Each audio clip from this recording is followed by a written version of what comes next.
সেই দিন অনেক বেশি ক্রেভিং হচ্ছিল পিৎজা আর বার্গার খাওয়ার জন্য, সেজন্য ভাবলাম যে খুব রিজনেবল প্রাইসে কোথায় বার্গার আর পিৎজা পাওয়া যায়। রিজনেবল প্রাইসের কথা মাথায় আসলে সর্বোপরি মাথায় আসে হাংরি আইসের কথা।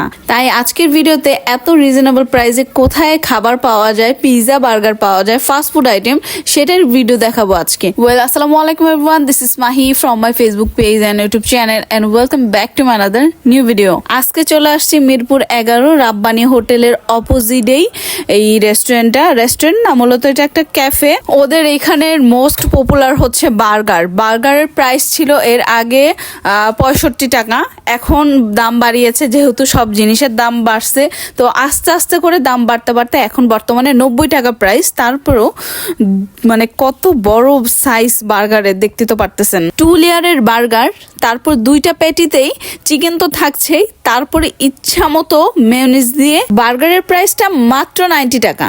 এই একটা বার্গার খেলেই অনায়াসে পেট ভরে যায়। আর ওদের বার্গারের যে সসটা থাকে, সেই সসের মধ্যে একটা মাস্টার্ডের ফ্লেভার থাকে, যে কারণে আমি আরো বেশি পছন্দ করি ওদের এই বার্গারটা।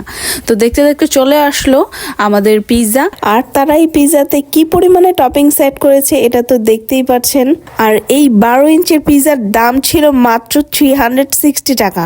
আর এই পিৎজা কি পরিমাণে সফট আর জুসি ছিল সেটা না খেলে বুঝতে পারবেন না। আমার ফেস রিয়েকশনে আপনারা বুঝতে পারছেন কি পরিমাণে মজা ছিল। আর এই 12 ইঞ্চের পিৎজাটা ছিল মাত্র 360 টাকা। আর এই 360 টাকা আপনি কখনো কোথাও এরকম মানে এত মোটা স্লাইডস, আমি এখন সাইজটাও দেখাবো কি পরিমাণে মোটা। এর আগেও আমি অনেক জায়গায় খেয়েছিলাম একই দামেই, তবে খুবই পাতলা ছিল, একেবারে পরাটার মতো পাতলা ছিল। তো এটা খুবই হেভি, প্রাইস অনুযায়ী বেস্ট। তারপর নিলাম একটা কোল্ড কফি, যেটার দাম ছিল মাত্র 60 টাকা। আর এটাও ছিল খুবই মজা, মাত্র 60 টাকার মধ্যে অসাধারণ কোল্ড কফি।